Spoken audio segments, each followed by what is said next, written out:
There's very little information surrounding this next clip.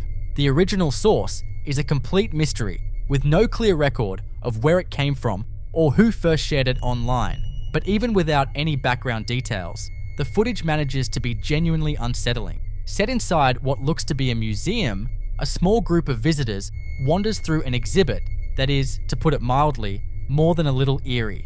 The lifelike mannequins on display already give off a deeply uncomfortable vibe, but they're not actually what makes this footage so chilling. It's something else entirely.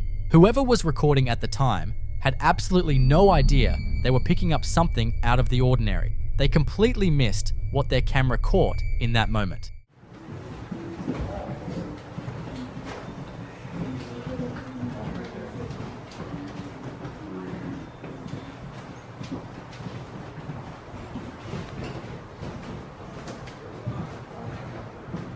Very creepy in here.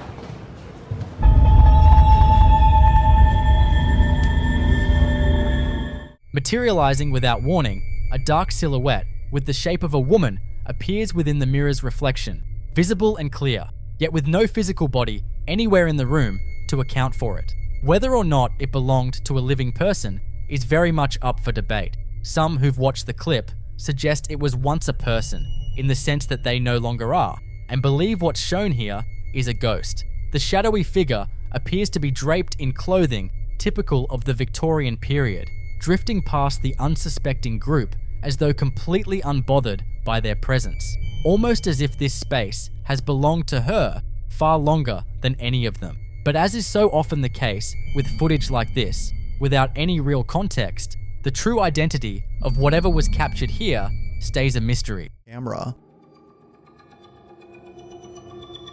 A dog owner thought he had the place entirely to himself until his security camera captured something that would shake him to his core. A YouTuber going by Hoopla22 recently uploaded footage that on the surface looks like your standard break-in scenario.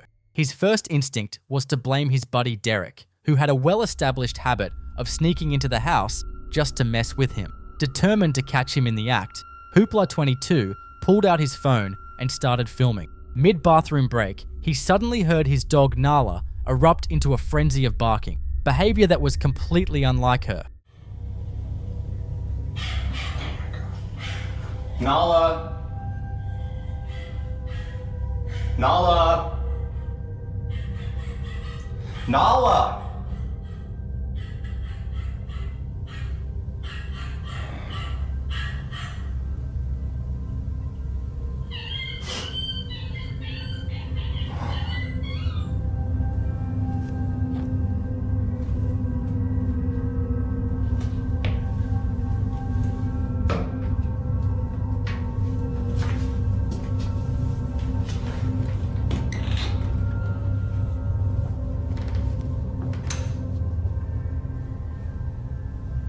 Nala?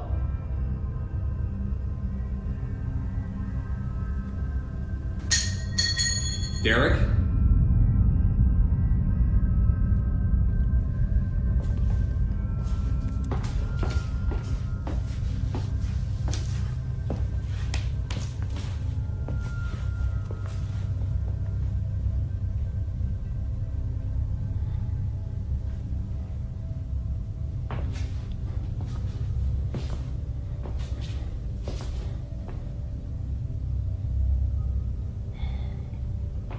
Nala, come on out. Nala, come on out, seriously.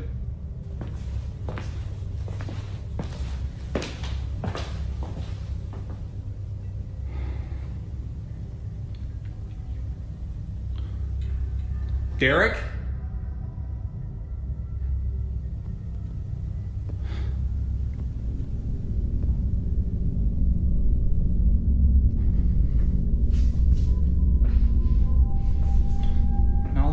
Princess.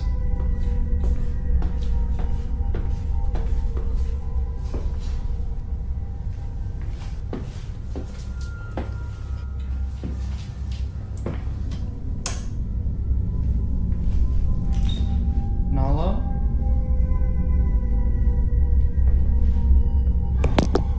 Baby. No. What's wrong, Angel?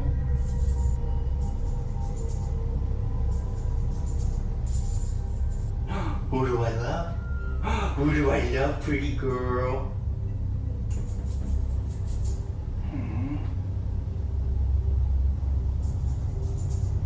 Okay.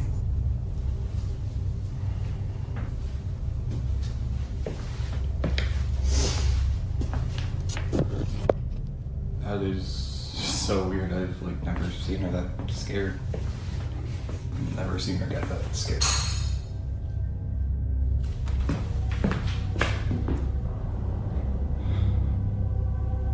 Derek? Derek, that you?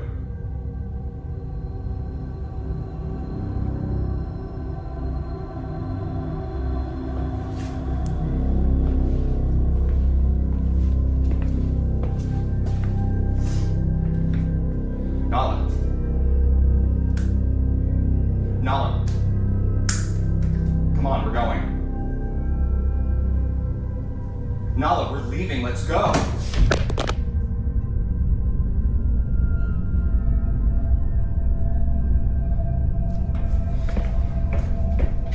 Come on, baby. Certain that somebody had gotten inside, he moved through the house, calling Derek's name. As the video plays on, he finds Nala tucked away in a bedroom, shaking uncontrollably and refusing to budge from her spot. Hoopla 22 is visibly rattled, admitting that nothing like this had ever come out of her before. Then, out of nowhere, a bizarre sound rings out from the direction of the kitchen, and that's when the panic really takes hold. He scrambles to scoop up Nala and get out, and right at that moment, the bedroom door swings shut with no one near it. That's the instant it all clicks. No prank, no person. Ever since that night, both Hoopla 22 and Nala have been sleeping under his parents' roof. Nala walked away physically fine, but those who know her say something about her just isn't the same. Hoopla 22 is convinced the whole thing was a paranormal encounter, though his audience is far from unanimous on that. So where do you land on this? Was there something otherworldly inside that house, or does a rational explanation still exist? Edison has recorded a phenomenon known as terminal lucidity, a fleeting window in which the dying, those we've essentially already said goodbye to, suddenly come back. Their eyes open, their bodies stir, they're aware, they're present, and yet they're not truly alive. Not in any way we can explain. What you're about to see is footage capturing exactly that threshold, the moment where death and consciousness stop being opposites, and what crosses back over that line left everyone in that room completely unprepared. No pulse, no measurable brain activity, declared gone by the medical team on shift, and yet his eyes opened, his body. Not too long ago, a tragedy unfolded at a school when a young girl passed away right outside the main entrance. What is happening?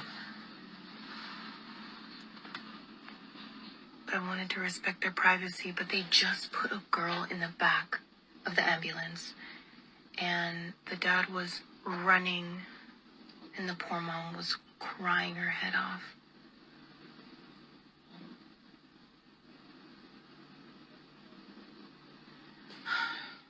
From that point on, students started whispering about the school being haunted, especially the girls' former classroom, where people claim to hear unexplained tapping noises when the room is completely empty. But the most unsettling part of this story is still to come, because not long after her death was confirmed, the classroom teacher stayed late one evening to put up some decorations, and what he encountered near the deceased girl's old seat stopped him cold. I'm just finishing up putting up decorations for the students when they get back. I was on the smartboard setting things up. I'm taking a step back, and you guys know me. I stay late often. It's just me here and the janitor, and let me show you.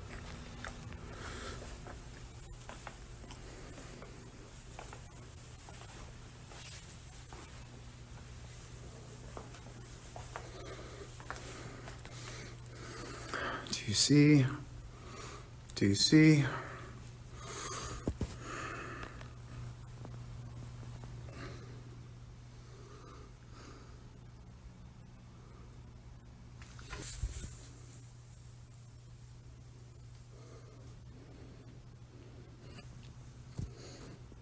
I mean, is that not a kid sitting right there?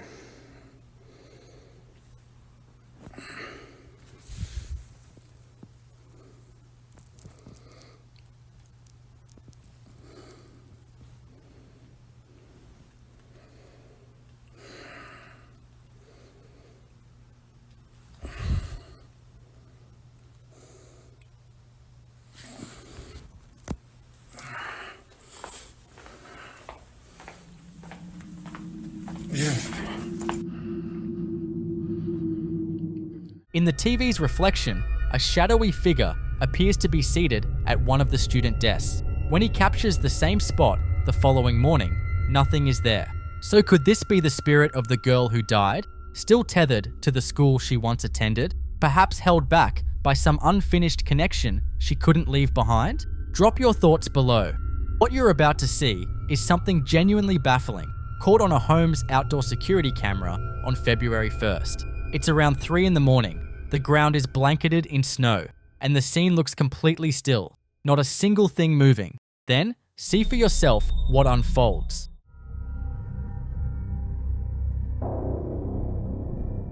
As the footage continues, something starts happening that's hard to explain. Footprints begin appearing in the snow one by one, as though something is actively stepping through the yard in real time. What makes it even stranger is the spacing between each print, far wider than you'd expect from anything ordinary. Some viewers have pointed to Bigfoot as a possible explanation, while others think it might be a camera malfunction or some form of video manipulation. But what's really hard to shake is the way those prints keep materializing in sequence, as if an unseen presence is moving directly across the yard right there in front of the lens. One theory that keeps coming up is that this could be something invisible to the naked eye, a ghost, or perhaps some kind of supernatural entity passing through the property and pressing its weight into the snow without ever showing itself.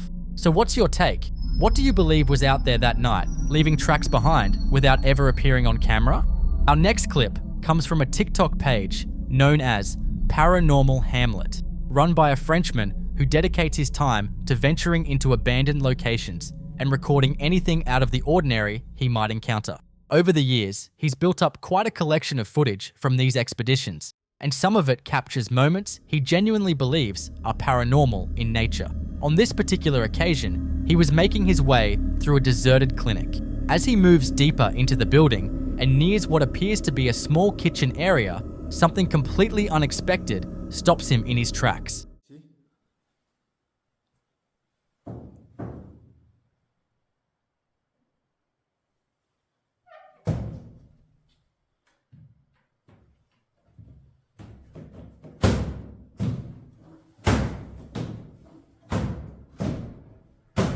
Je peux arrêter?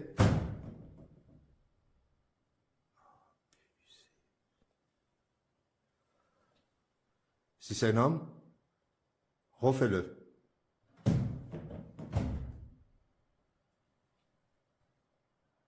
Plus fort.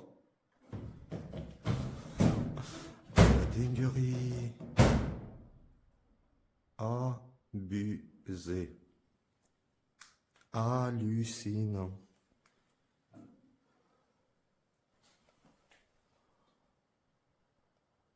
J'ai peur pour m'avancer.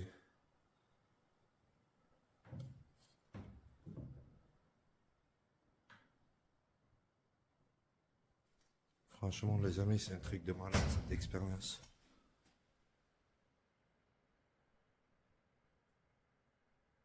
C'est une clinique abandonnée.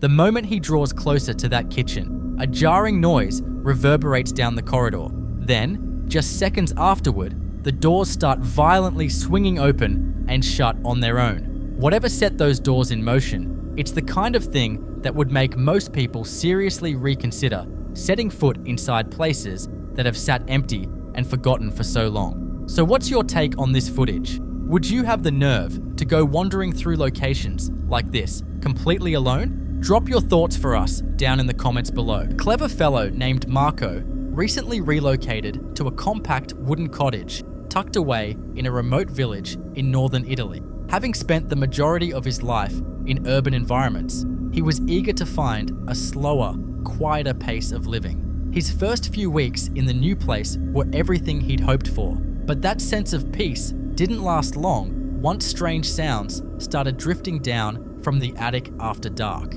Marco described hearing deeply unsettling noises, floorboards groaning and creaking, heavy thumping, and every so often, what sounded like something being hauled across the floor above him. He began pulling out his phone to record whenever these disturbances kicked in, and after a number of these late night sessions, his camera captured this.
Once again, directly overhead, the ceiling betrayed the unmistakable sound of something moving around up there. Eventually, those noises pushed him far enough that he worked up the nerve to climb up and check the attic himself. The cramped, dark space appeared completely empty, but as he stood there, phone in hand, the sound of hangers rattling suddenly came from somewhere behind him. He spun around instantly, and in that same moment, a nearby chair was shoved violently to the side. That was all it took. Marco scrambled back down the ladder in a full panic. Since that night, he's been crashing at a friend's place, far too shaken to even think about setting foot in that house again. Mother is going through her daughter's toy collection when she stumbles upon a toy camera she had purchased for the little girl some time ago. What she had no idea about was that the camera already had a photo stored on it, one that continues to disturb her to this day. So I got my daughter this camera from Amazon for Christmas. She's 3, almost 4. We're just hanging out at home today by ourselves. My husband's at work. She's been telling us she's been seeing somebody in her room, that she can't really sleep well. She refuses to sleep in there. We just moved to this house. I never set the date or time on this camera because it's just like a little play camera, so she would quit taking her phones and taking pictures of herself because she's at that age right now. So we just never set the time. So she just took a picture and she says, "Mommy, look, there's a man in the photo." I said, "What?" She said, "There's a man in my photo." And I went like that real quick. This just happened just like 5 minutes ago. No one else is here. It's just us. I'm gonna have to change the date and time so I can get more pictures for y'all, but look at that. The image seems to capture a dark, shadowy figure somewhere inside their house. The mother suspects it could be the same man her daughter claims to regularly see, despite the fact that she herself has never laid eyes on him beyond this single photograph. That realization has left her deeply worried that something may have latched itself onto her child. Whether any of this has a paranormal explanation remains an open question, but plenty of viewers are convinced the image captures something from beyond this world. Supernatural or not, that's for you to judge. It's roughly 3 a.m. The house is completely still, and this woman begins to sense that something just isn't right. Trusting her gut, she pulls out her phone and starts recording. With fortifications of iron, stone, and steel, I will not be ruled. I will There not it goes. be managed. You see it? Remove all of this. I'm popping a dance floor over there. I'll play Cauldron music. big vulgar display. I'd rather we just do something simple and intimate. All I need is you, the justice of the peace, welcome to their things, and sprays of lilies in the valley. Are you kidding? Will Drake is getting married. This wedding needs to be the event of the season. Trust me, I'm showing. This is what I do. Well, I'm not sure. My camera is trying to focus on something. I love you. Well, you need me. I restored it, but you let the world. Weary of the world, young I think I found your boy. Weary. Holy shit. She captures a nearby door slowly swinging open by itself, nothing touching it, no one in sight. Then, not long after, strange sounds start drifting down from upstairs. Despite every instinct screaming at her not to, she decides to go investigate. That bathroom, there was some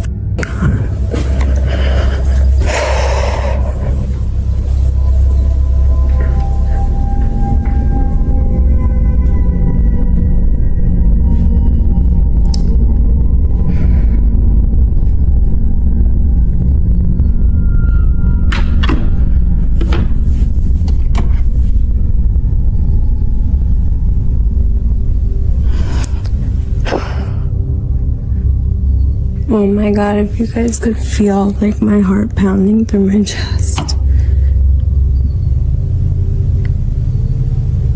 Hello?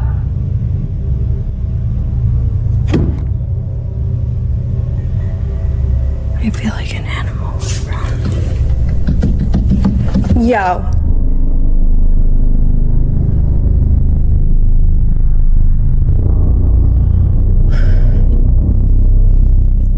Once she gets up there and kills the light, it suddenly sounds like something is sprinting back and forth across the room. That's all she needs. She tears out of that house without looking back. Honestly, if you were standing in that hallway, would you have done the same? A deeply moving video posted by user Savannah Drew left countless viewers shaken after a home security camera happened to record an unsettling and hard to rationalize moment in the early hours of the morning.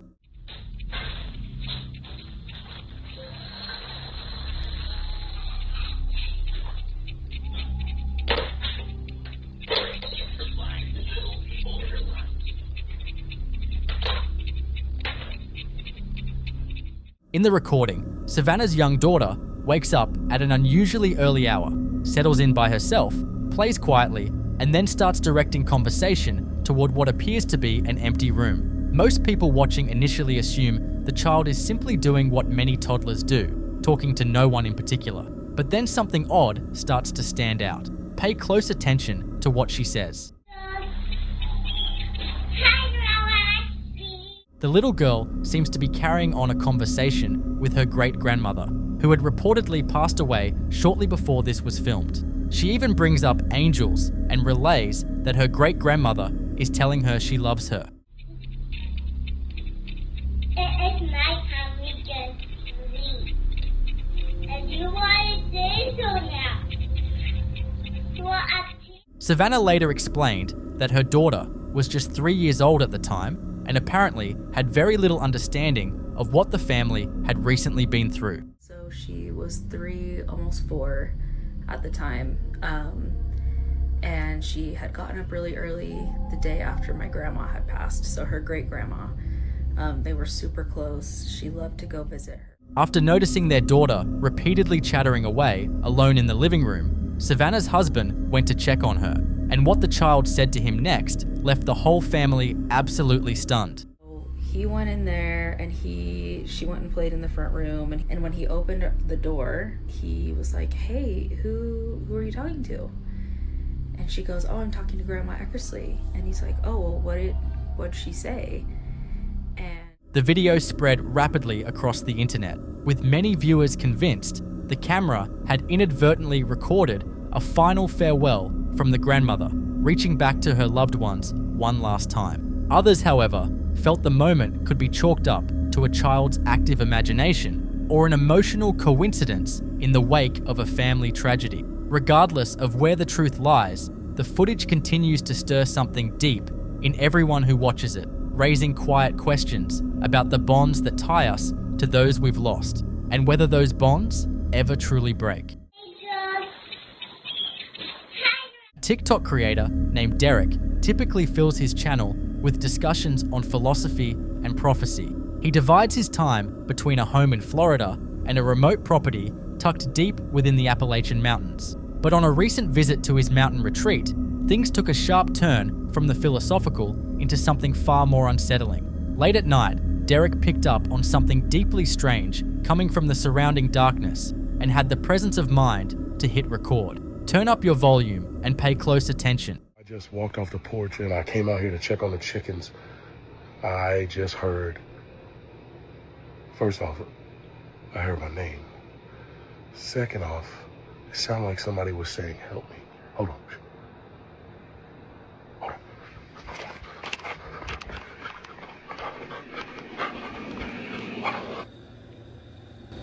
Hey. Help. I need help. Hey. Out there in the total blackness, a voice can be distinctly heard addressing him by name. It calls out Derek and follows it up with a cry for help. Can you help me? But something about that voice is deeply off. It's completely flat in tone, unnaturally deep, and carries absolutely no trace of real human fear or urgency. There's an old rule that locals in the Appalachian Mountains swear by when it comes to staying alive out there. If you hear something moving through the woods, you didn't hear a thing. And if you happen to see something in the woods, Sean Does Talks recently got a gift from his wife that set off a string of deeply unsettling videos. She knew Sean had a thing for collecting vintage technology, so she tracked down a CRT monitor from the 1980s. Eager to put it through its paces, Sean hooks it up as a live feed alongside a modern video camera, both aimed at the same spot in his living room. His plan is to watch both displays simultaneously, but that's when he notices something he simply cannot account for. My things, where's my furniture? Now wait, just watch this. This is crazy.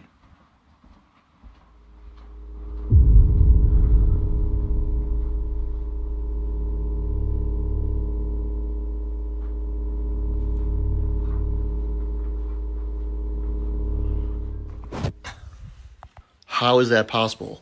There's my furniture. What? The modern camera captures Sean's living room exactly as it is, fully furnished and decorated, while the CRT shows what appears to be the exact same room, only completely bare.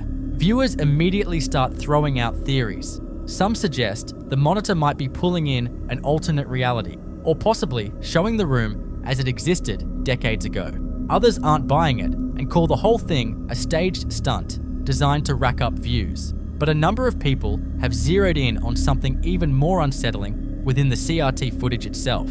Sean appears to be dressed in entirely different clothing. The clip blows up online and the audience pushes for more, so Sean obliges with a follow-up. Are all my things. Like, none of that stuff is there. So you guys wanted me to go sit on the couch, so let's give you that. And just context, brown shirt, blue jeans. You called me out about that as well, so. All right, here we go. Get that situated. And here we go.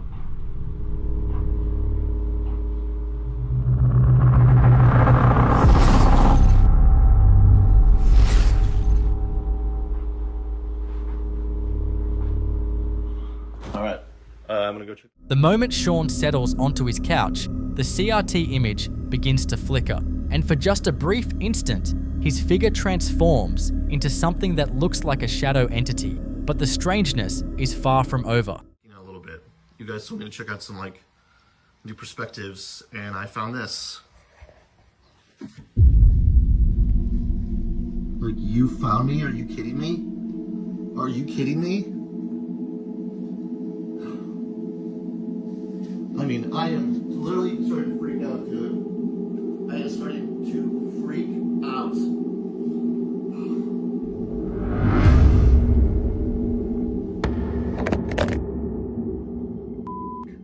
Words have appeared directly on the CRT screen, reading, "You found me." There's no sign of that text anywhere in the physical room, only on the monitor itself. Sean steps back in front of both screens, and from that point, things spiral even further. A candle resting on a nearby table seemingly ignites on its own, then extinguishes itself just moments later. After that, the camera appears to topple over with no one touching it. Audiences remain divided. Some believe Sean's content could be part of an elaborate ARG, an alternate reality game, while others are convinced he may have stumbled onto something genuinely paranormal. Whatever the explanation, this footage is hard to shake. Like, you found me? Are you kidding me? In 2016, explorer Dan Bell drove up to an abandoned roadside motel for his Dead Motel series, the kind of establishment that once sheltered road-tripping families back in the 60s before the interstate system quietly strangled it out of existence. By its final years, the guests weren't vacationers anymore. They were drifters, transients, people putting distance between themselves and something. Then one day, whoever was left simply walked out the door and didn't return. They left their IDs on the floor. They left their social security cards behind. And somewhere on the upper level, in one of the rooms, someone had left something on the wall that Dan couldn't get out of his head for the rest of the visit.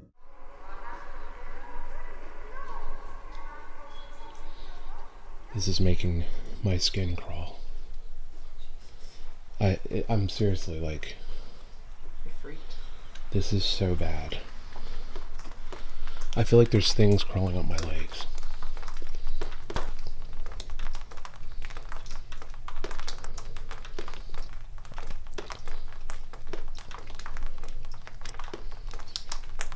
I'm not going in here. This was probably a restaurant at one time. But, I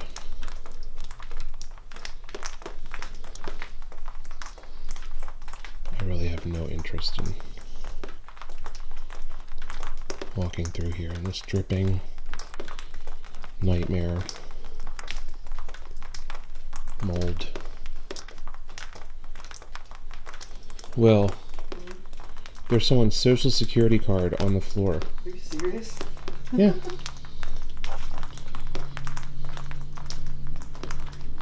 That's a legit social security card. Oh, there's a GBT card out here too, and an ID. You gotta be kidding.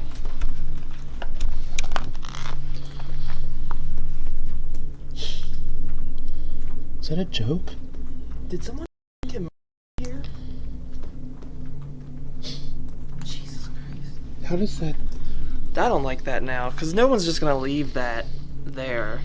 Even if you're in...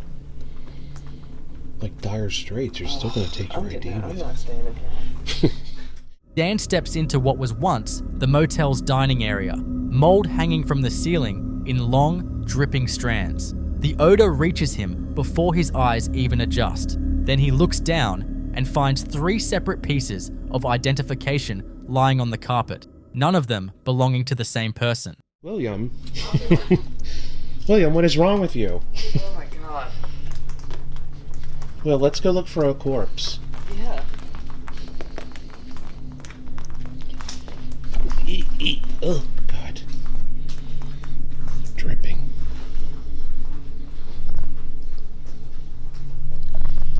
I have to see the lobby.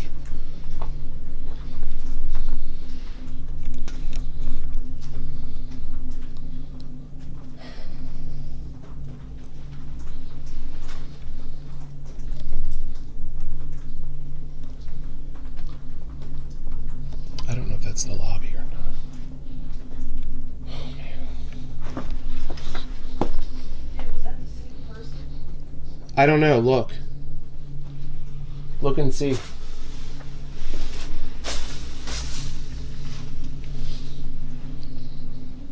Lobby.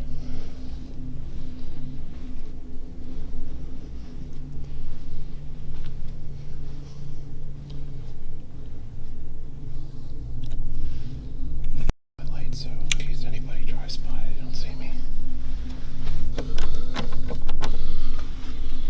Well, they really mean no admission.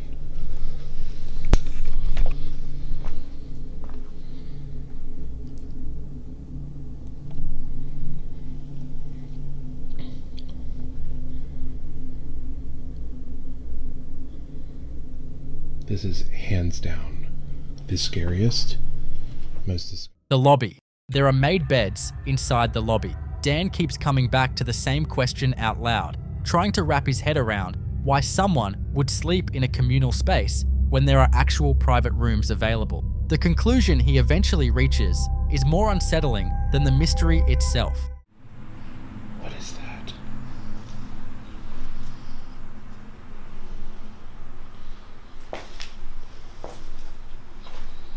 What is that? Air mattress? Is that what that is? Maybe.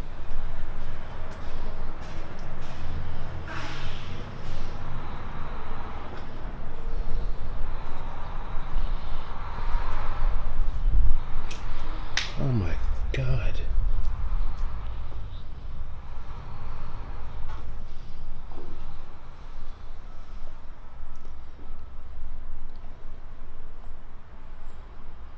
Look, there's drawings on the thing over here. I'm gonna go look. Ooh, I don't want to step in this shit.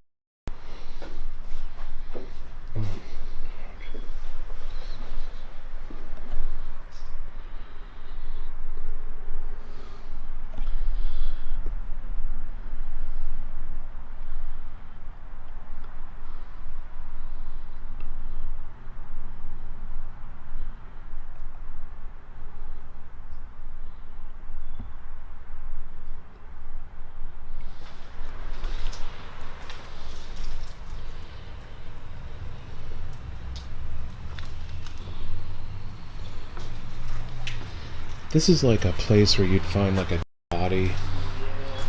Why are all these, there must be like raccoons or something coming in here and chewing the... Whoa. Sure it's not people? What is that on the bed? A room covered in drawings. In the next room over, something bundled inside a blanket on the floor. Dan stops at the threshold and doesn't cross it. He explains to the camera exactly why. And it's not the answer you'd expect from someone who's spent years doing this kind of thing. I'm not looking under the blanket.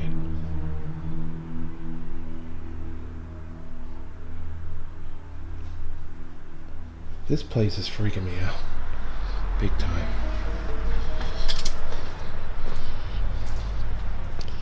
It like smells in there. There's like a blanket on the floor. It looks like there's like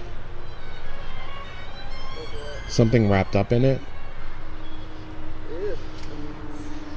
Just, I don't know. Don't go in there. Don't just.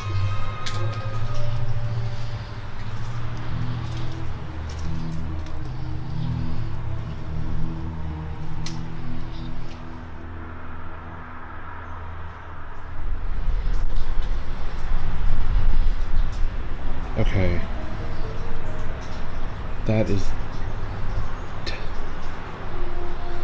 That is blood.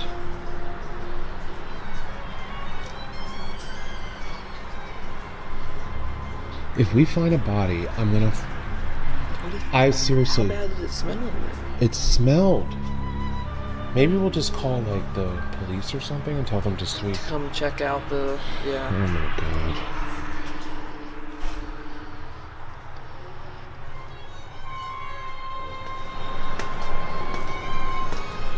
I mean, do we really want to go upstairs? I'm starting to get a little freaked. The handprint. Dan goes quiet mid-sentence the moment he spots it. He repeats a single word twice before he can even finish describing what he's looking at. Then he starts talking about whether he should contact the police, and that's the exact moment the smell from the adjacent room reaches him. The police should really come in here and do a sweep of this place because there's some...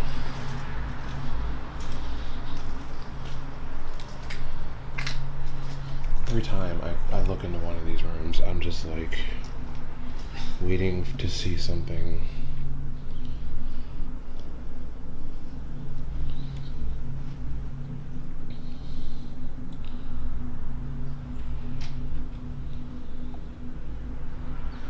Oh my God, it's just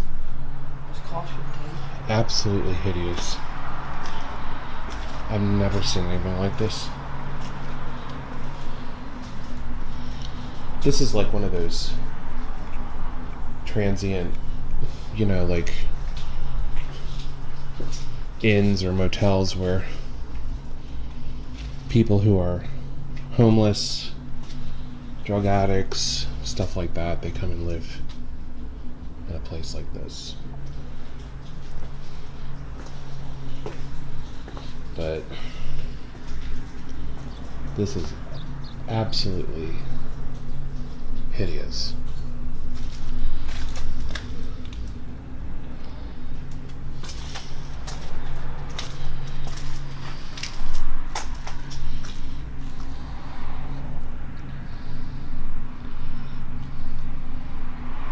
But I'm pretty sure The feeling is that someone a horrible.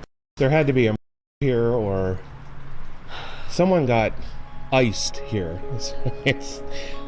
I mean, this place is like literally one of the creepiest places.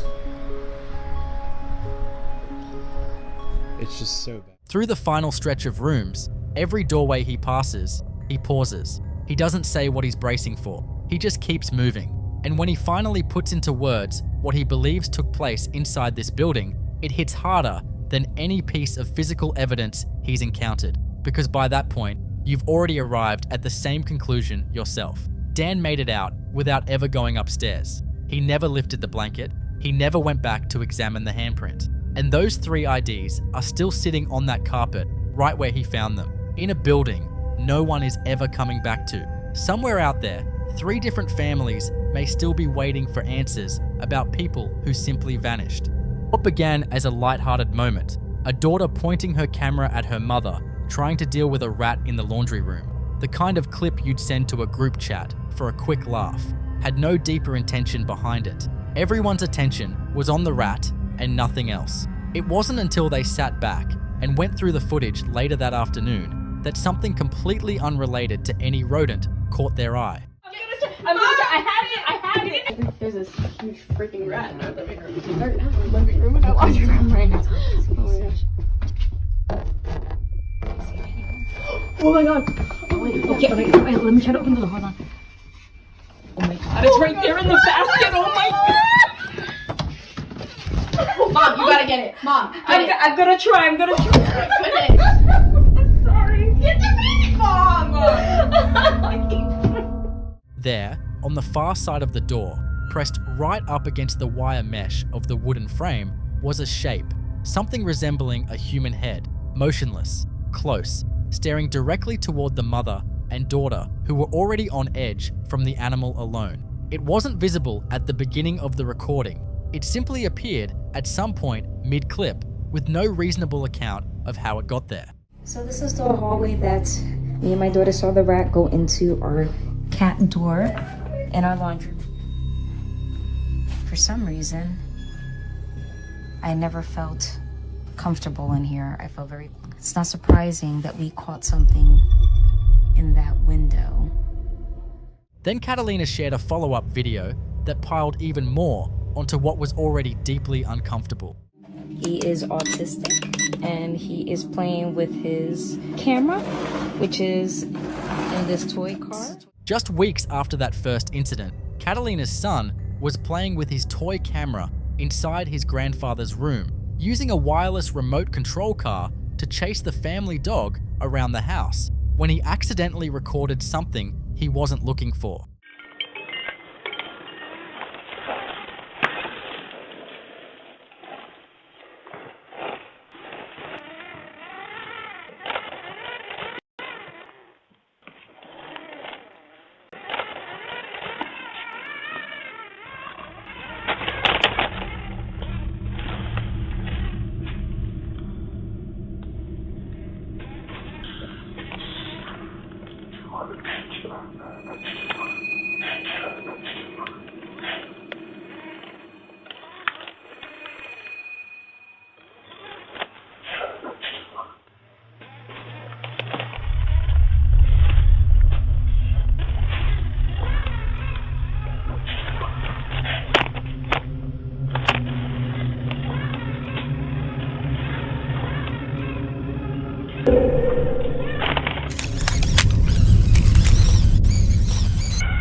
The moment most likely to make you flinch is when the dog suddenly scrambles for cover out of nowhere. But for Catalina, that isn't even the worst part. What unsettles her most is the split second just before it. As the little car rolled into the laundry room, a voice came through.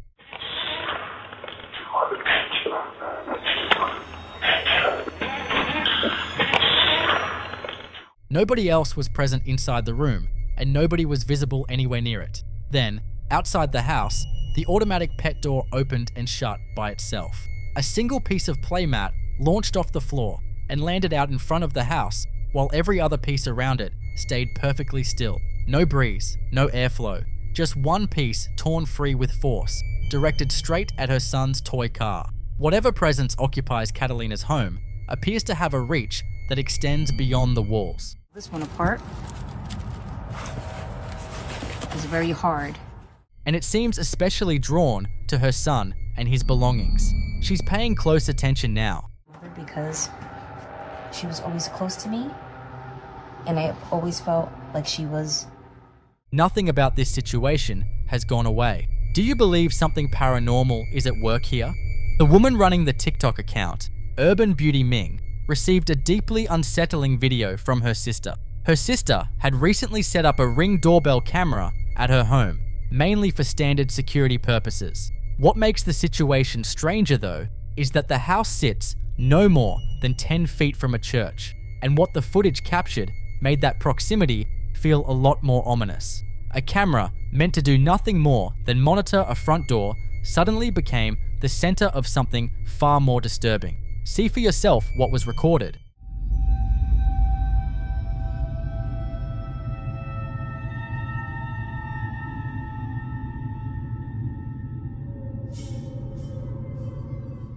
A small figure dressed in white can be spotted moving past the house before disappearing into the surrounding darkness without warning.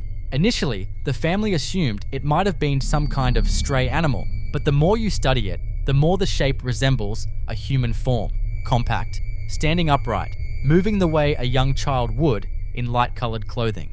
Then, just like that, it's gone. Given how close the property sits to a church, plenty of viewers speculated that this could be a restless spirit connected to the land, or perhaps something linked to a graveyard nearby. Skeptics, however, weren't convinced. Ring cameras in low-light conditions are notorious for distorting images, transforming ordinary people, animals, or even shadows into something that looks far more sinister than it actually is. So what exactly drifted past that front door?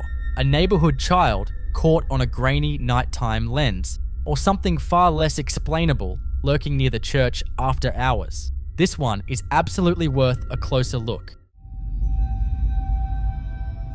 On December 16th, 2025, a TikTok user by the name of Abby Dilworth uploaded a clip to her account describing how her autistic son, still wide awake at 1 in the morning, suddenly started screaming that the elf had moved. It's a genuinely unsettling watch because the fear in this little boy's voice is completely real as he points directly at the elf.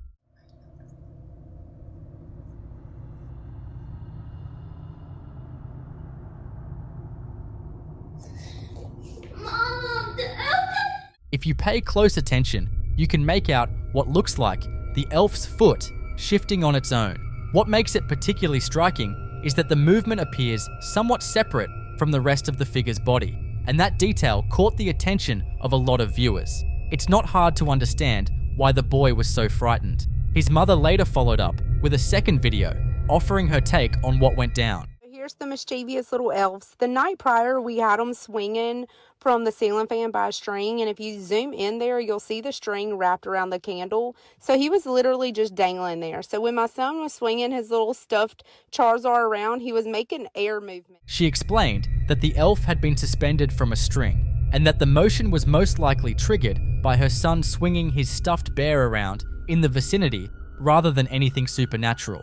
Still, a good chunk of the comment section wasn't buying it. Several viewers noted that the elf seemed to move in a way that was too slow and too controlled to be a simple reaction to a nearby swinging toy. Whether her explanation wraps things up neatly is really a matter of opinion, but it definitely gives the whole story another dimension. So where do you land on this one? Was it just the teddy bear causing a chain reaction, or was something else at play altogether?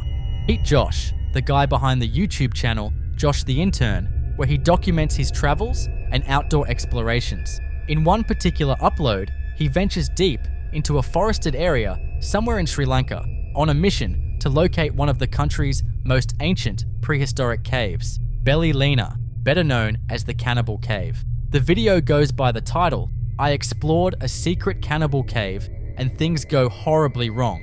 As he pushes further into the wilderness, two men suddenly step out from the undergrowth and start trailing behind him. They match his speed exactly, pausing whenever he pauses. Eventually, they close the gap, and one of them tells Josh he needs to come with them.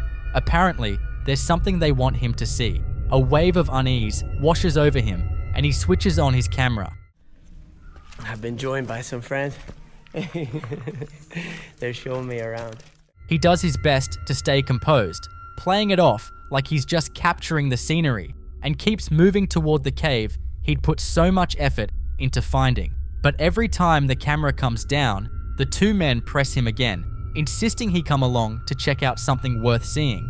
Josh admits the whole thing felt uncomfortable, yet he decided to give them the benefit of the doubt. These guys want to show me something. All right. And go along with it. Then came the moment he finally saw what they'd been leading him toward, and everything shifted in an instant. It was a derelict building, and the men gestured for him to step inside ahead of them. Right then, I'll follow you after you. From the edge of his vision, he catches one of the men beginning to circle around behind him. Every instinct he had screamed that it was time to go. Get one more shot, okay? One more shot. Oh, sorry, I'm just shooting, filming, and doing more. And then I'll... Keeping his composure, Josh pretends to keep shooting footage and gradually edges himself back toward the way out. He makes a show of lining up another angle, and the moment the men's attention drifts, he makes his move. I'll come soon, I just want to shoot this. But you go, I'll stay, and then I come later. I'm just filming everything. Okay? Initially, he keeps to a casual walking pace, mentioning that he left something back on the trail, but it isn't long before he hears footsteps picking up behind him. That's the moment he starts sprinting. Alright guys, so I have made it to safety. I wanted to wait until I was off the isolated road because there's only one way up and one way down to that cave. The adrenaline is rushed out of me. I ran. Once he reaches somewhere he feels safe, he explains that he had deliberately held off until he was well clear of the isolated road. There's a single route in and out of that cave, with no alternatives. He describes the relief flooding through him, completely soaked in sweat from having literally bolted down the mountainside. Josh reflects that throughout his time in Sri Lanka, he encountered countless warm and welcoming locals, but this situation had a completely different energy to it. Maybe the men genuinely meant no harm and just wanted to point out something cool. Perhaps they were simply heading in the same direction and saw Josh as a fellow adventurer passing through. But something deep down told him otherwise, and that feeling was reason enough to walk away. He makes the point that listening to your gut matters most when you find yourself alone in isolated places. That's precisely what he did. He trusted his own instincts. So what's your take? Was this nothing more than a misread moment of local friendliness? Or did Josh come dangerously close to something far more sinister? This unsettling clip follows a man who says he came face to face with something inexplicable right inside his own house. The night had gone completely still when he suddenly got the feeling that someone or something was trying to get in. That suspicion only intensified when a strange sound reached him from somewhere deeper in the home. Fearing there might be an intruder lurking inside, he armed himself with whatever he could find and started working his way through every room, phone out and recording the whole time. Then he aimed the camera into one of the darkened rooms, and what it picked up stopped him cold. See for yourself.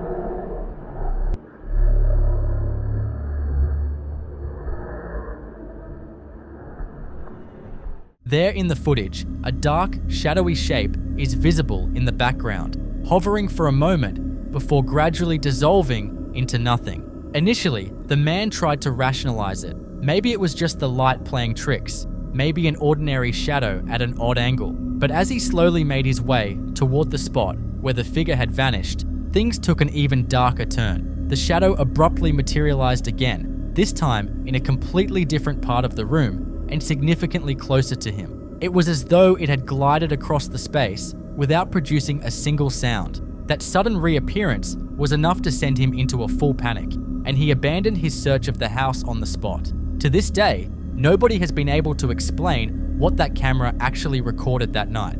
The next case features a South American mother named Sammy and her 2 twin kids. It all began as the most unremarkable family moment you could imagine. Sammy had her camera out, filming her children as they laughed, chased each other through the house, and goofed around together. Everything looked completely normal.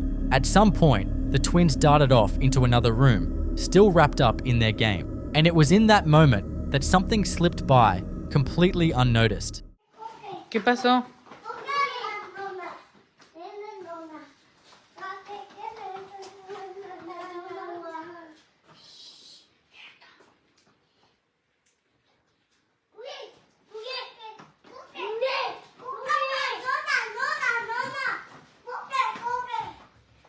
¿Quién está en el cuarto? Buried beneath the noise of the kids playing, there seems to be something else entirely. A voice. It's faint, but distinct enough that people who heard it later found it impossible to brush aside. What makes it so strange is that Sammy didn't pick up on anything while she was actually filming. Her focus was locked on her children the whole time. The unsettling realization only hit her afterward, when she sat down to watch the footage back and suddenly caught it. Once it registered, there was no letting it go. Shaken by what she'd discovered, Sammy put the video up on social media. It spread quickly. Listeners began dissecting the audio, debating what the voice was saying and where on earth it could have come from. Some people argued it was a classic case of audio pareidolia, just background noise that the brain shapes into something that resembles speech. But not everyone was ready to accept that explanation. A number of viewers insisted the voice appeared to be addressing someone by a very particular nickname, one that Spanish-speaking commenters noted is commonly used as a term of endearment for a grandmother. That detail sent the story in a much darker direction, because Sammy later revealed that her grandmother had passed away sometime before. A few days after the original post, she shared a follow-up. A ver, para los que me están diciendo que es mentira y que yo lo estoy inventando y que no sé qué, no fui yo. Y luego me expresé mal en poner la redacción de grabé sin querer. O sea, no es que haya grabado sin querer. Me preguntaron por mis niños, yo les mando video y me dicen me preguntan que con quién estoy, les digo que sola, acababa de llegar con ellos a la casa. Por eso estaba el foco apagado, perdón, y la tele también. No tengo Alexa, para los que me dicen que es una Alexa, no tengo Alexa. También otra cosa, yo no escuché esa voz hasta que yo vi el video porque me lo dicen y ya escucho. No se parece a la voz de mi hijo, por eso subí el video, porque no se parece. O sea, yo conozco a mis hijos, no se le parece. Para mí se escucha una voz de mujer. Y otra cosa es que, pues ellos no hablan todavía, tienen 2 años, o sea, no hablan así tan corrido como se escucha en el video. No pronuncian bien las palabras aún y en el video. But even after digging deeper into it, she was never able to land on any rational explanation for what her camera had picked up. To this day, the clip continues to stir debate online because the moment you hear it for yourself, it's genuinely hard to shake. A man who goes by Tech Racks decided to visit a natural hot spring out in the Nevada desert called Diana's Punch Bowl, though most people know it by its far more unsettling nickname, the Devil's Cauldron. While he was out there, he came up with an interesting little experiment to run. We're going to use a drone to take this iPhone up and drop it. The idea was to tie his phone to a drone using a fishing line, then slowly reel it down into the depths to test how the device held up, while also getting a glimpse of whatever might be lurking below.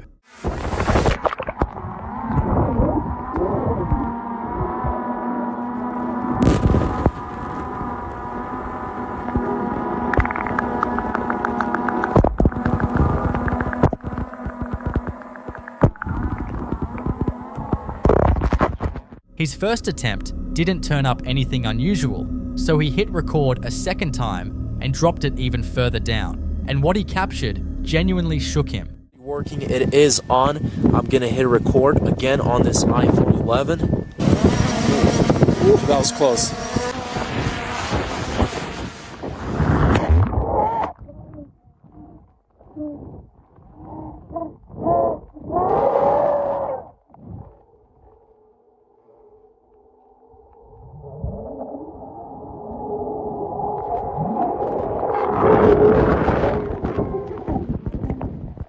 Rising up from deep inside the devil's cauldron are sounds that can only be described as tortured, agonized wailing, something that was completely absent during his initial descent. Little segment here as well, guys. I noticed after listening to the audio of the last drop test that went into the water, the audio sounded pretty eerie, and I wanted to include kind of the unaltered version here. So I have the clip here. It was 2 minutes and 40 seconds. And I edited, for the actual video, because it's just a lot of talking, and then the drone is flying, and then I'll show you guys the actual drop here.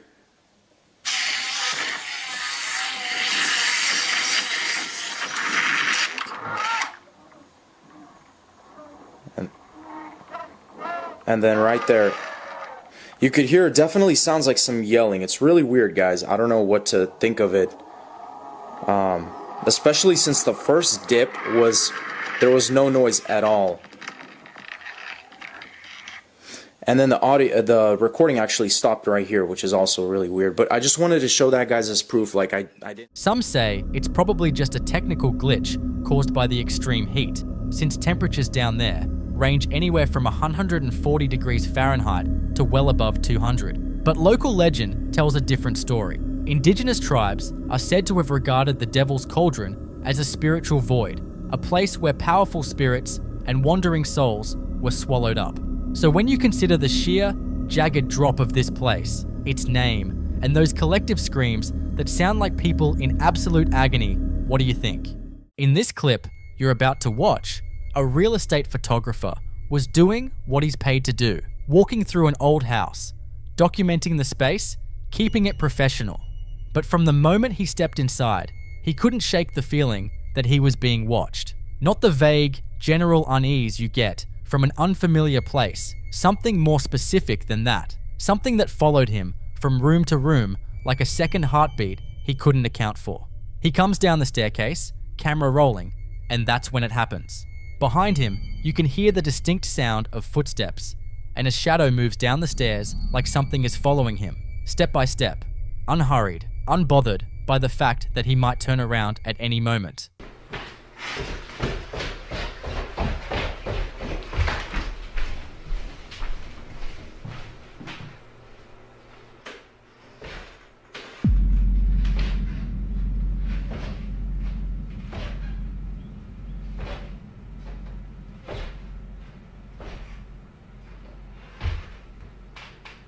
He's the only person in that house.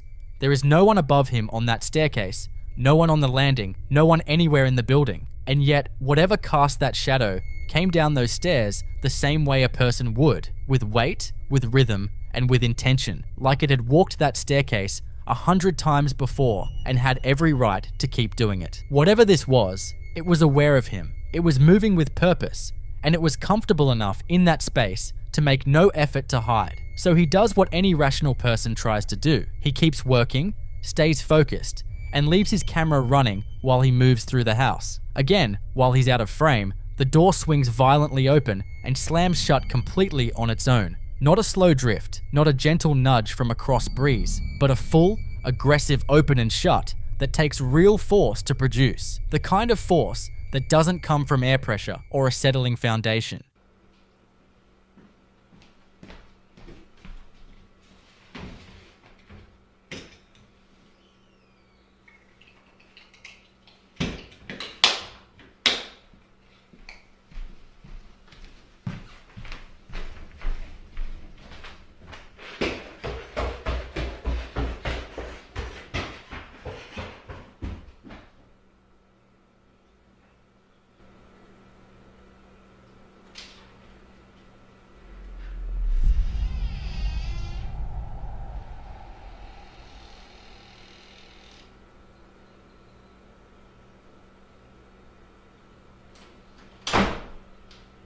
In paranormal research, doors are considered one of the most significant objects an entity can interact with because they represent barriers between rooms, between safety and exposure, between the known and the unknown. When an entity manipulates a door with that level of aggression, it isn't residual and it isn't accidental. That is intelligent activity. That is something making a deliberate statement about who actually controls that space. The photographer came in to do a job, but whatever lives in that house had already decided it wasn't interested in having a guest, and it wanted that point made clearly. But what is drawing this kind of energy to this specific location in the first place? That answer might be buried in the ground just outside. There's an old belief, one his dad apparently held firmly, that certain flowers only grow where a body has been laid in the earth, that something in the process of decomposition changes the soil in a way that pulls specific plants to the surface, like a quiet botanical confession. Whether that's rooted in something scientifically observable or purely in generations of folklore, people have quietly used it as an informal marker for forgotten graves for a very long time. He goes outside and sure enough, there they are, just sitting in the ground, quiet and unassuming, in a place that suddenly feels a lot heavier than it did before, like the air itself is pressing down a little harder right there.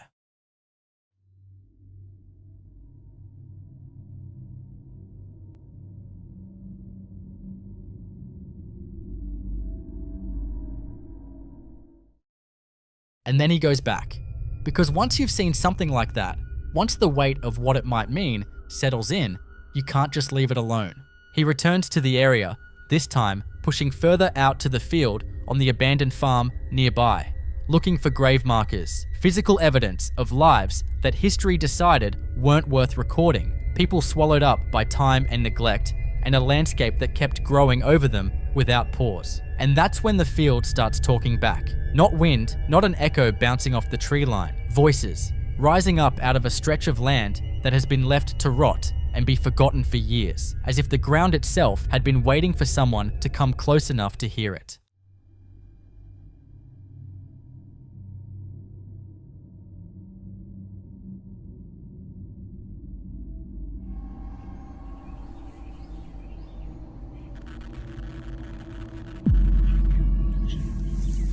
And here is where the full picture snaps into focus. The shadow that followed him down the stairs. The door that slammed with enough force to make a point. The flowers growing silently over what might be unmarked graves. And now voices surfacing from a field that may be sitting on top of people who never got a proper burial, never got a headstone, never got anyone coming back to remember them.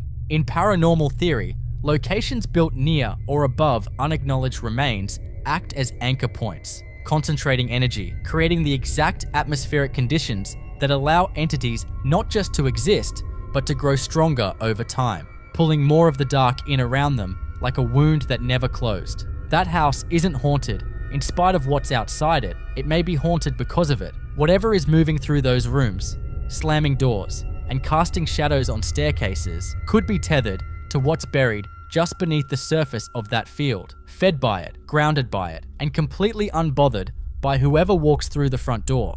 So what do you think? Is the entity in that house a lost soul anchored to the forgotten graves just outside its walls? Or is something far darker using those remains as a source of power?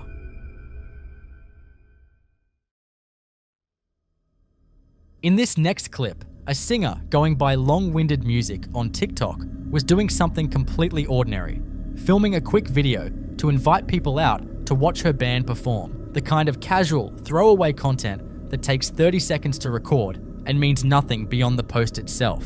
Except that somewhere between hitting record and hitting post, she captured something in the closet directly behind her that she almost certainly didn't notice in the moment. There's a shadow, a shape, something with enough density to register on camera, shifting inside that closet while she's standing right there, completely unaware. Not a hanger swaying, not a curtain catching air, a figure moving with the kind of slow deliberateness that puts it in a completely different category from anything you'd want to explain away. I just want to know how I can get people to come to our shows. How do we get people to come to our shows? No, I'm just trying to understand Tell me it doesn't look like there's someone right here. There's not. And that's what makes this one stick. She wasn't ghost hunting. She wasn't in an abandoned building. She wasn't even trying to capture anything beyond a 30-second promo for her band. She was in her own space, in what should have been the most familiar and safe environment she knows. And something was standing in her closet, watching her film. In paranormal research, entities that appear in domestic spaces during completely mundane moments are considered far more unsettling than anything caught on a dedicated investigation, because it means there's no threshold, no special condition required for them to show up. So what do you think? Was that something passing through, or does long-winded music have a permanent audience she never agreed to?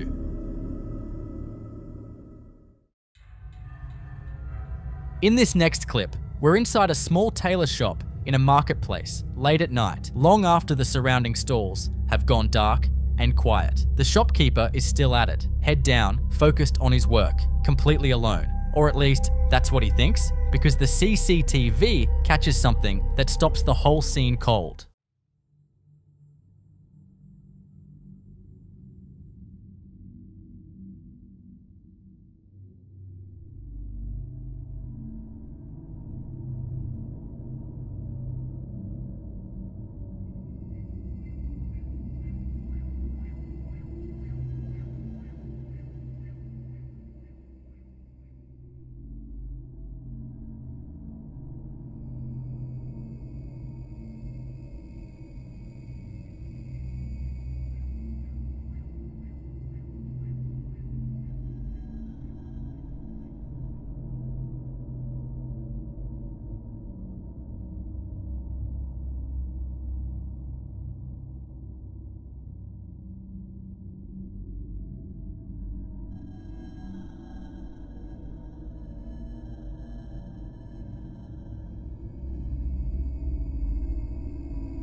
His reaction tells you everything. In paranormal research, markets and commercial spaces are considered high-energy locations. Decades of human traffic, emotion, and history soaked into the ground beneath them. Low-level kinetic activity, like this, small objects moving with quiet intention, is often one of the first signs of a presence making itself known. Not dramatic enough to cause panic, but deliberate enough that you can't quite shake it. So was something in that shop trying to get his attention? Or is there a less supernatural explanation just outside the camera's frame?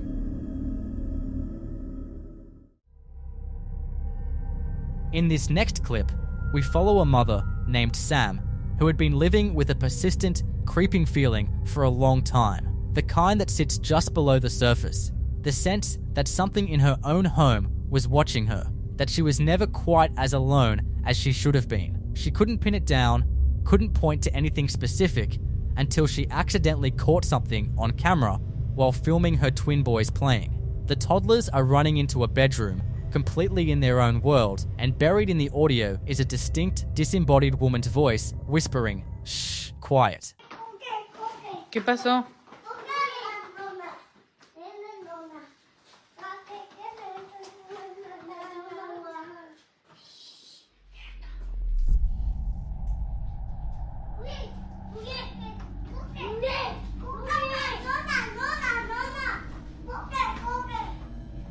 ¿Quién está en el cuarto?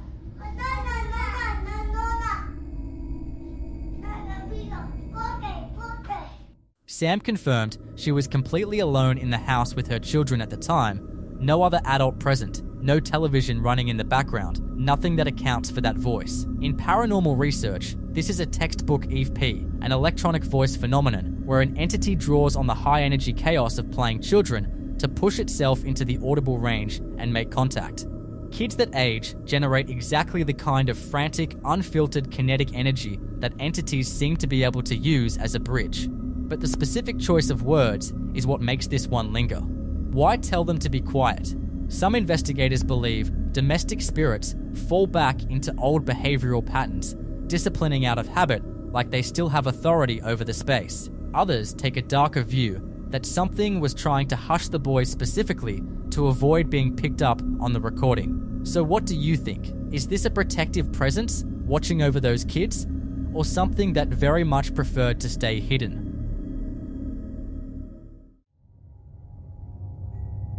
In this next clip, we're with a man named David who is working alone in a house, a renovation job, just him and his tools, in a space he has the only key to.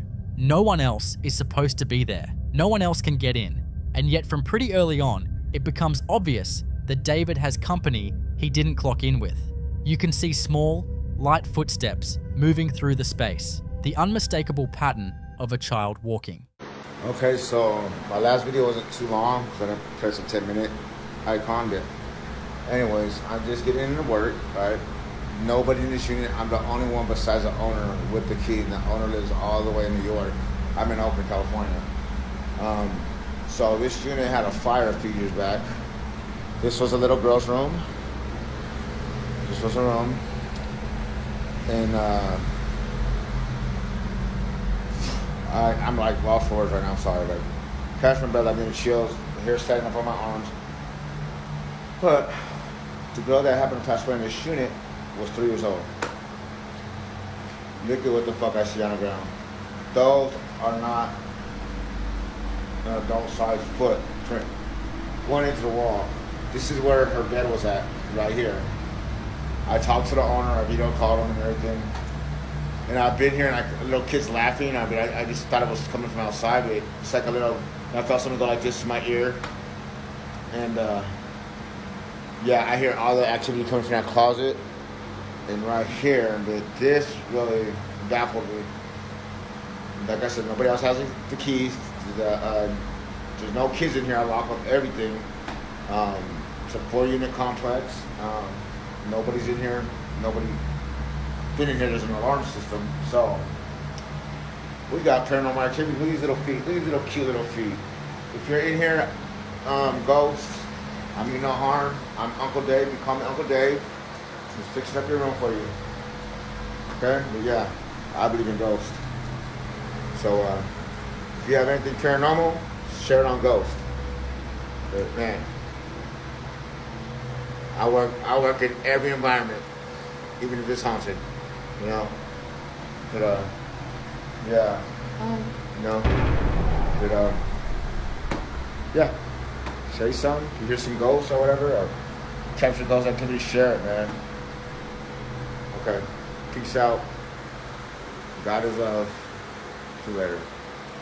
That detail alone changes the entire weight of this footage, because this isn't just unexplained audio in a random building. There is a specific child tied to a specific room in this specific house, and that is exactly where the sounds are coming from. David isn't speculating. He knows the history of the property, and you can hear in his voice that the sounds he's picking up are not surprising to him, so much as they are confirming something he probably already suspected. And then right near the end, a female voice comes through clearly, a hi, and then what sounds like bye, just seconds later, calm and deliberate, like something that wanted to be heard before it stepped back. But what makes this one travel beyond just David's experience is what happened after he posted the footage. people started texting him saying that after watching the video, they were seeing footprints appearing in their own homes.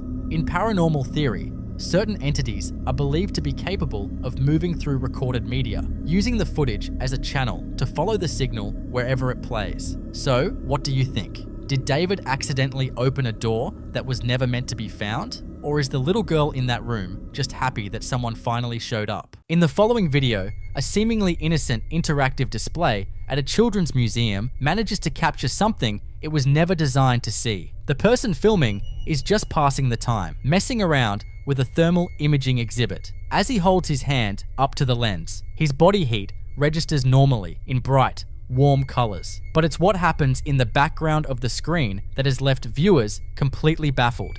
Lying completely motionless on the floor is a dark blue, human-shaped silhouette. Confused, the man pans his camera away from the monitor and points it directly at the physical floor in front of him, only to reveal that the space is entirely empty. Watch.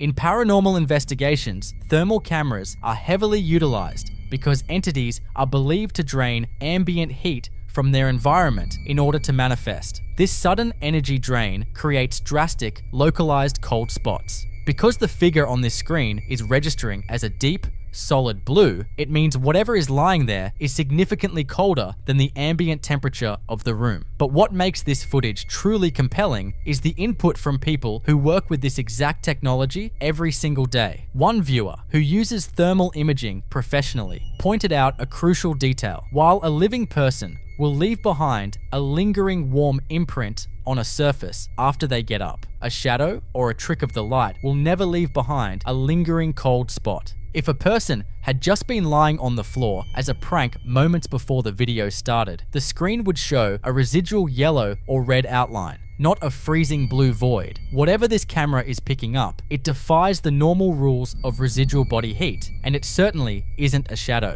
Did this museum exhibit accidentally capture the heavy imprint of a spirit tethered to that spot on the floor? Or is this just a highly unusual glitch in the system? I'll leave you to be the judge.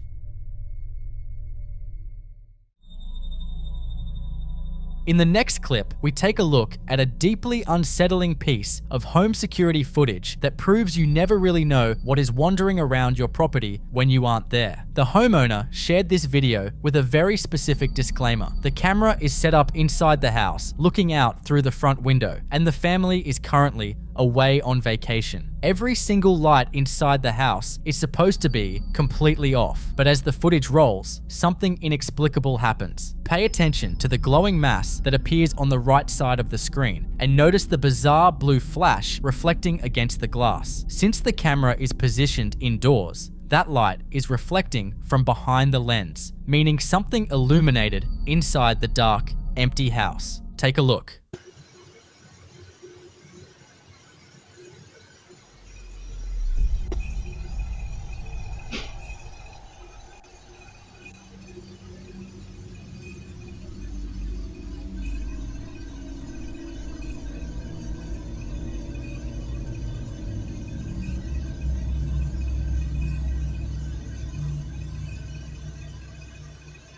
There is a lot to unpack here, especially when considering how the camera's system actually reacted to the event. The homeowner perfectly described the glowing mass, noting that it initially looks like footsteps, then starts floating. If you watch closely, it elongates and shifts before morphing into a solid orb and drifting intentionally across the yard.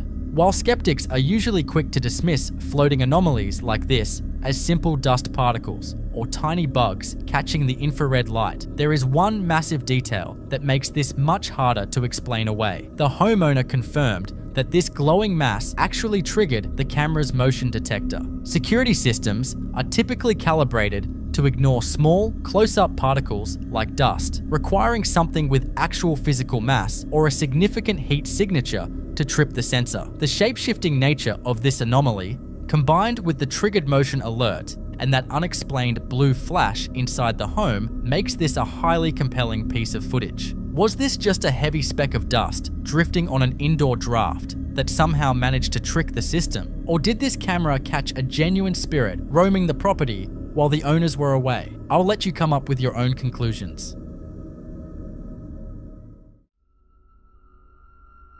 In this clip, we witness what happens when a subtle haunting rapidly escalates into a full-blown, violent infestation. Most people set up indoor security cameras to give themselves peace of mind while they are away. But for this homeowner, those cameras ended up capturing the exact opposite. The timeline of this activity is what makes it so deeply unsettling. It shows an entity testing its boundaries and gaining strength. The activity begins in the living room while the house is completely empty. The ceiling fan suddenly turns itself on, spinning for a few moments before stopping. To rule out a random electrical glitch or a draft, the light attached to the fan actually switches on and off exactly as the blades come to a halt. This is a deliberate manipulation of the electrical current. Then, in the background, a closet door slowly creaks open and clicks shut entirely on its own. Watch. What is going on in my house when I'm not home?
In paranormal research, entities often start small to test the waters and build up kinetic energy. Whatever has invaded this home quickly realized it was being watched, and the physical manipulation only grows stronger. That same closet door continues to act up, but the entity begins interacting with much heavier objects. The tablecloth is noticeably tugged by an invisible force, and a heavy wooden dining bench is dragged across the floor. Moving solid wood takes a significant amount of energy, proving this is no longer just a passive spirit. It's happening again.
By the next day, things crossed the line from creepy anomalies into highly aggressive, chaotic poltergeist activity. The energy in the house completely shifts. Multiple dining chairs are violently pulled away from the table, the bench is dragged once again, and the door repeatedly slams. Even smaller objects become projectiles, as a tissue box is aggressively pulled across the living room carpet. Moments later, the homeowner walks into the frame, completely baffled by the inexplicable, terrifying mess left behind in an empty house. It's getting more intense.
While moving furniture is terrifying, coming face to face with the entity is a completely different level of nightmare. In this next part, the man's son is hanging out in his room when that same problematic door slowly swings open, but this time it isn't an invisible force. According to the family, the son actually saw a distinct, terrifying face peering back at him from the dark space in the closet. His blood-curdling scream as he bolts downstairs in absolute terror tells you everything you need to know about what was looking at him.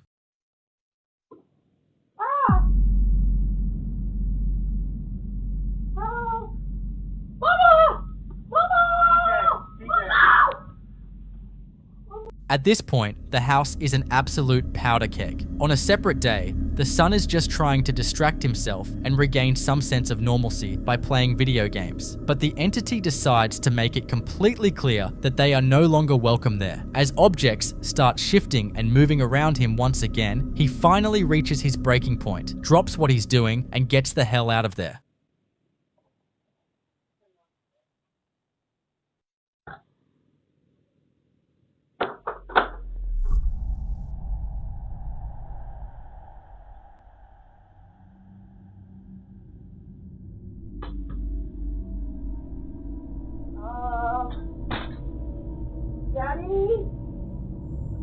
Daddy, it's happening again. Daddy? Daddy? I don't like this. Daddy, I don't like this.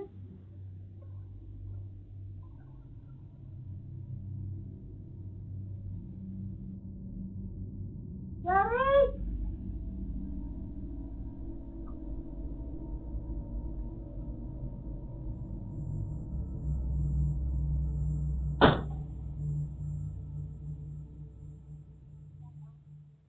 When you look at this specific pattern of escalation, it raises a terrifying question. What exactly is living in this house? Activity that starts with electrical interference and subtle movements before rapidly evolving into throwing heavy furniture usually points to a poltergeist. Poltergeists are notoriously noisy and destructive, often feeding off the raw emotional energy and stress of the people living in the home, especially teenagers like the son in the video. However, manifesting a physical face to intentionally terrify a child is a deeply predatory behavior that points to something much darker. Many investigators would look at this timeline and classify it as a demonic infestation. These dark entities systematically break down a family's psychological state. They start by making you question your sanity with moving objects, exhaust you with fear, and then reveal themselves to feed off the resulting terror. When a haunting goes from turning on a ceiling fan to physically dragging heavy furniture and showing its face to children, you are dealing with a highly dangerous presence. Would you try to bring in a professional to cleanse a house this active? Or are you packing your bags the second a chair moves on its own? In the following clip you're about to watch, we dive into the terrifying reality of being a night shift security guard. Malls and department stores are designed to be filled with massive crowds. So when you empty them out, kill the music, and turn off the lights at 3 o'clock AM, they immediately turn into massive, echoing concrete tombs. The guy filming this is just doing his standard, solitary patrol through the dark plaza when the dead silence is suddenly shattered by something that completely freezes him in his tracks. He hears a distinct, terrifying scream echoing from somewhere deep inside the empty building. Buenas noches, la plaza ya se cerró. ¿Hay alguien aquí? Buenas noches.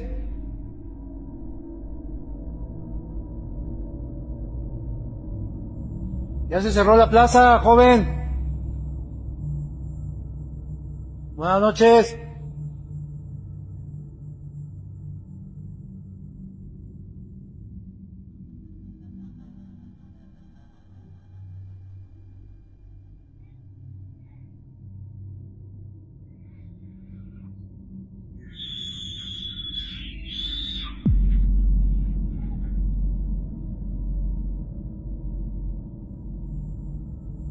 Buenas noches, ya se cerró.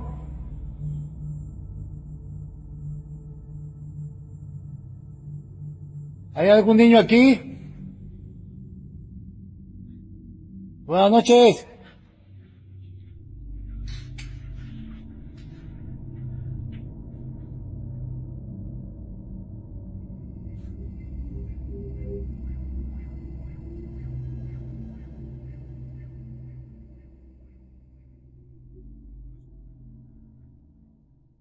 The worst part about a sound like that in a massive commercial space is the acoustics. The scream bounces off the closed metal security gates and tile floors, creating a distorted echo that makes it almost impossible to pinpoint exactly where it's coming from. In paranormal theory, an isolated, disembodied scream of this magnitude is usually categorized as one of two things. It could be a residual haunting, an intensely traumatic or emotional event permanently stamped into the environment, replaying itself blindly like a broken record. Or, in a much more sinister scenario, it's an intelligent entity mimicking human distress. It knows the guard is the only living person in the building, and it is actively using a horrific sound to bait him off his normal route and draw him into the darkest corners of the store. When your literal job description is to investigate disturbances, a phantom scream is the ultimate nightmare, because eventually you have to go walk into the dark and see what's waiting for you.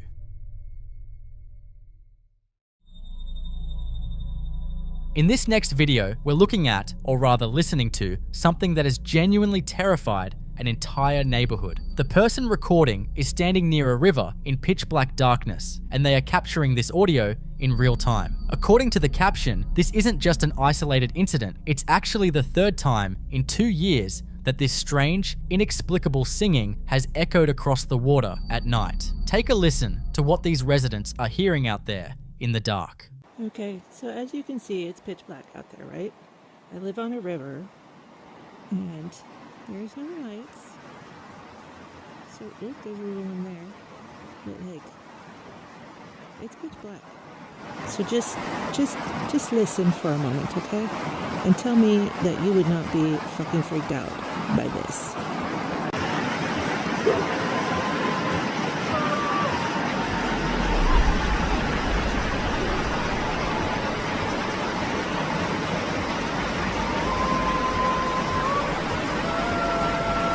What the fuck? Hearing a disembodied song echoing over a body of water in the dead of night immediately brings up some very old, very dark folklore. Throughout history, legends from almost every culture warn about water spirits, mermaids, and sirens using beautiful, haunting melodies for one specific reason: to lure people off their path and into the depths. Most paranormal audio is just a quick, residual whisper, but singing requires breath, pitch, and intention. When an unseen entity projects a song across a dark river, it isn't just making random noise, it's actively performing, and more importantly, it is acting as bait. It wants you to step closer to the edge to see where the music is coming from. It's completely understandable why the people living near this river are so on edge, which leaves us with a very creepy question. What do you think makes that sound? I'll leave you to be the judge.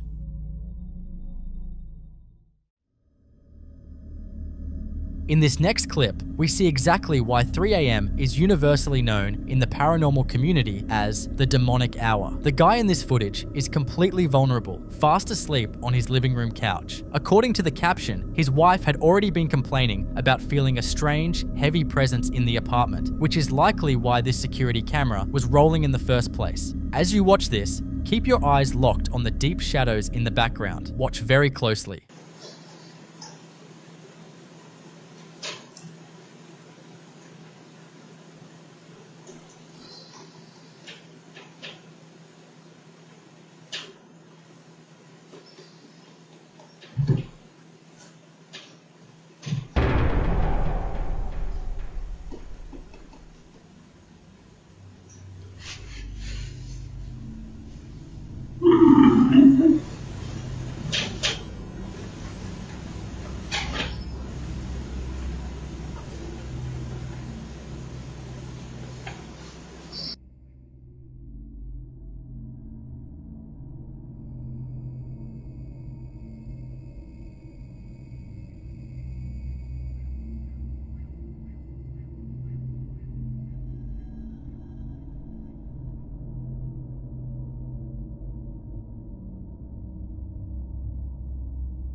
There are a few things about this footage that make it absolutely terrifying. First is the visual of that dark, dense mass physically emerging from the corner, but it's the intelligence of the movement that makes your stomach drop. The second the man stirs and briefly wakes up, the shadow instantly retreats back into hiding. It is actively observing him, waiting for him to be fully unconscious and defenseless. Then there is the audio. The entity doesn't just move, it lets out a deep, guttural growl. In paranormal research, a growling sound is almost always a massive red flag. Human spirits might whisper, cry, or cause objects to shift, but a growl is typically classified as something inhuman or demonic. It isn't just a restless soul wandering through their apartment, it is a predator. And knowing that it is just crouching in the dark, watching him sleep at 3:30 in the morning is enough to make you never want to close your eyes again.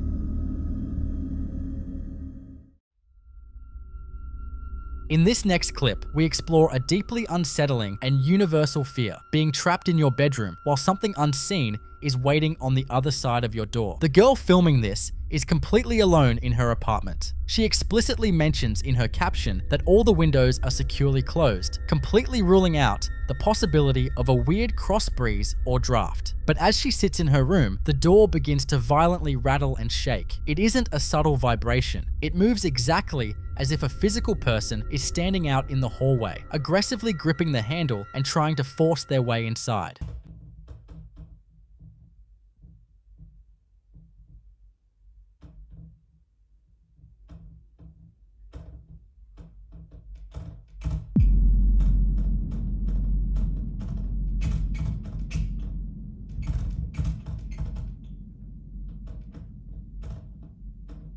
The physical manifestation is terrifying, but the most sinister detail here is the timing. The creator specifically notes that this door only ever starts acting up when her roommate leaves the house. In paranormal research, an entity that displays this kind of selective, targeted behavior is considered incredibly dangerous because it shows predatory intelligence. Spirits that engage in isolation tactics aren't just mindlessly haunting a space. By intentionally waiting until she is completely alone, the entity achieves two dark goals. It guarantees there are no other witnesses to validate her experience, making her question her own sanity, and it maximizes her vulnerability. Entities like this are parasitic. They use isolation to break down your psychological defenses so they can feed off your concentrated, unfiltered panic. When whatever is living in your house starts intentionally separating you from the herd, it isn't just a haunting anymore, and it is definitely time to break the lease. What would you do if you were in her shoes?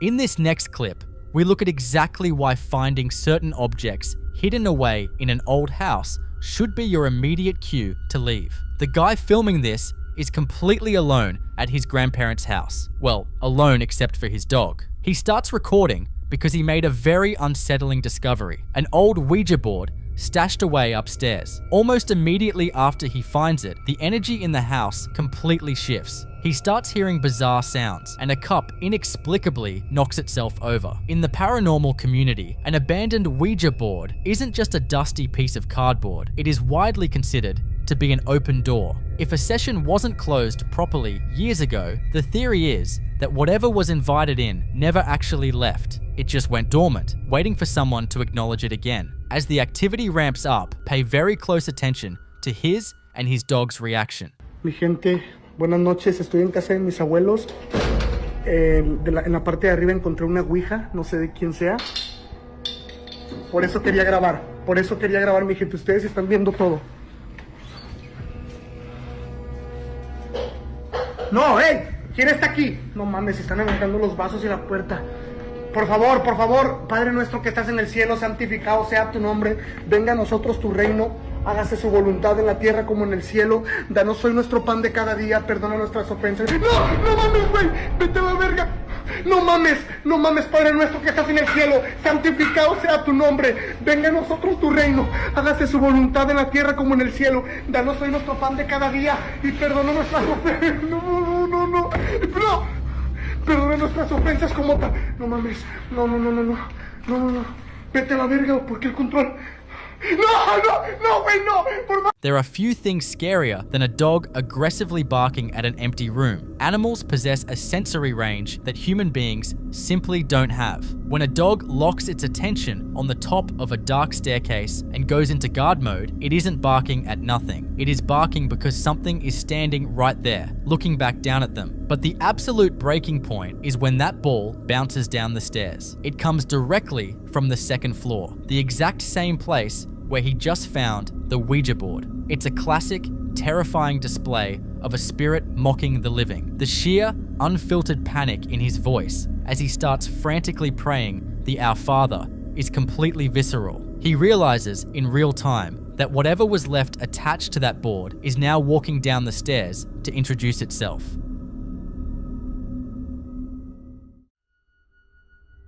In this next piece of footage, we see a terrifying escalation of workplace paranormal activity. Working late in an empty office building is already isolating, but for this guy, it turns into a full-blown siege. It starts with the sound of things being violently thrown around outside his office. He immediately checks the wall of security monitors right next to his desk, expecting to see a trespasser, but the camera feeds are completely dead and empty. Then, the heavy, deliberate knocking on his door starts. The panic in the room is palpable. He actually resorts to barricading himself inside, shoving chairs against the doorframe just to keep whatever is out there from getting in. After a tense standoff, he finally grabs a knife for protection and forces himself to step outside and check. He steps into the corridor and it is completely, impossibly empty.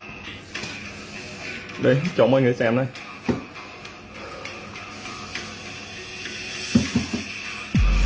Đó, mọi người nghe chưa?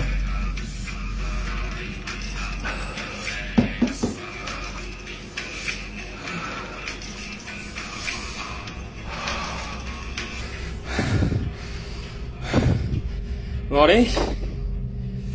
Ngồi đi. Địt mẹ nha mày.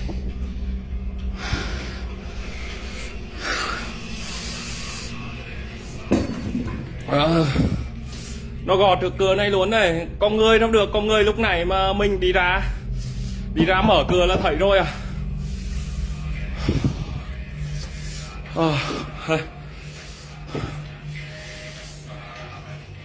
Địt mẹ nha mày.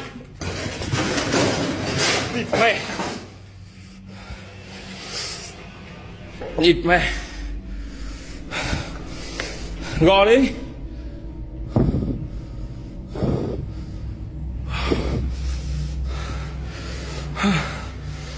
Gò đi, đó. Không có ai mà nó gò cửa này giờ đấy.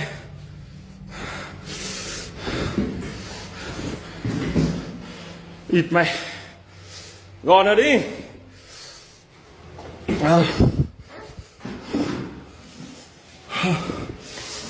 But the nightmare doesn't end just because the hallway looks clear. While he is out there cautiously investigating, the entity starts playing a highly aggressive game of cat and mouse. As he creeps down the corridor, the door to the restroom suddenly swings shut on its own. Startled, he pushes it open and checks inside, only to find another empty room. He turns his back to walk away and continue his search, and the absolute second he looks away, that same door violently slams shut behind him with massive force. Realizing he is completely outmatched by something he can't even see, he retreats straight back to the monitor room to check the cameras again.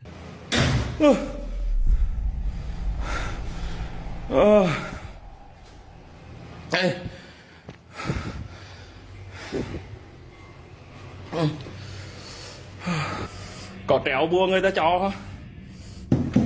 Đây. Hey.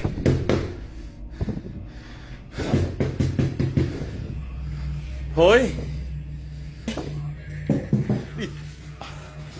Mày.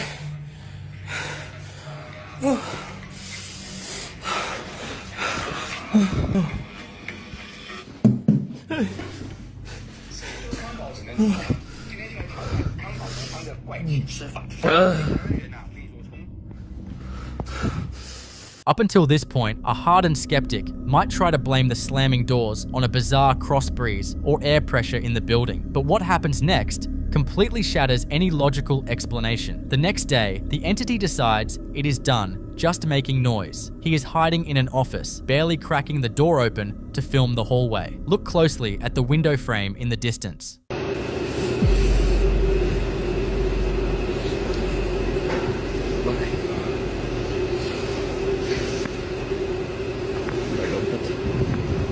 A dark, physical figure finally shows itself, creeping right at the edge of the window frame before seamlessly slipping away into the darkness. It's the ultimate psychological torture. When you look into paranormal folklore, entities that behave like this are rarely ever human spirits. They are usually classified as predatory shadow beings or crawlers. Unlike a typical ghost that might be tied to a specific tragedy or residual memory, these creatures are considered parasitic. They actively seek out isolated individuals and feed off the heavy energy of human terror. That completely explains the hours of psychological buildup. It wasn't just aimlessly haunting the building, it was methodically hunting him. By disabling the cameras, throwing heavy objects, and slamming doors right behind his back. It was deliberately spiking his adrenaline and breaking down his mental defenses. It spent the entire night making sure he knew he was trapped, just to finally let him catch a physical glimpse of it. It's a very clear, chilling message. You can check the monitors